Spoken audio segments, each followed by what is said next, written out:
Bengaluru rave party modified ఎఫ్ఐఆర్లో పోలీసులు సంచలన విషయాలు వెల్లడించారు. ఎలక్ట్రానిక్ సిటీలోని ఫామ్ హౌస్లో ఈ నెల 19న సాయంత్రం 5 గంటలకు ప్రారంభమైన రేవ్ పార్టీలో మత్తు పదార్థాలను విక్రయిస్తూ సేవిస్తూ ప్రజల శాంతి భద్రతలకు విఘాతం కలిగిస్తున్నట్లు సమాచారం అందిందన్నారు. వెంటనే కోర్టు నుంచి సెర్చ్ వారెంట్ తీసుకుని రేవ్ పార్టీ జరుగుతుండగా రైడ్ చేశామని పేర్కొన్నారు.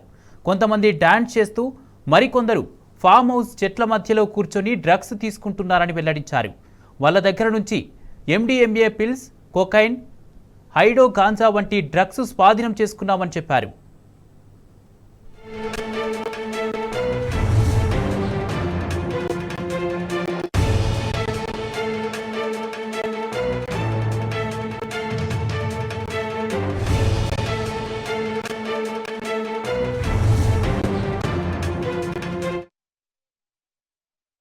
ఈ కేసులో A1 నిందితుడు వాసు తన ఫ్యామిలీ ఫ్రెండ్ A6 గోపాల్ రెడ్డిని రేవ్ పార్టీ ఏర్పాటు చేయాలని సంప్రదించినట్టు విచారణలో తేలిందన్నారు.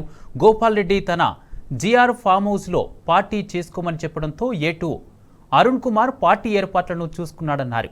ఇక నాగబాబు, రణ్ధీర్ బాబు ఈ పార్టీ కోసం డ్రగ్స్ అరేంజ్ చేసినట్లు FIRలో వెల్లడించారు. ఇక పార్టీకి పలువురు ప్రముఖులను ఆహ్వానించగా అందరికీ డ్రగ్స్ తీసుకోమని వాసు చెప్పినట్టు తెలిపారు. కొందరు నేరుగా, మరికొందరు 500 నోటుతో కొకైన్ తీసుకున్నట్లు గుర్తించామన్నారు. రణ్ధీర్ బాబు కారులో కూడా డ్రగ్స్ స్వాధీనం చేసుకున్నామన్నారు. ఇక పులికేష్ నగర్లో సంతోష్ హాస్పిటల్ ల్యాబ్ టెక్నీషియన్లో డ్రగ్ టెస్టులు చేయగా ఇటు 68 మంది యువకులు, 30 మంది యువతులకు పాజిటివ్ వచ్చిందన్నారు. ఇక నిందితులందరిపై పలు సెక్షన్ల కింద కేసులు నమోదు చేశామని FIRలో పోలీసులు వెల్లడించారు.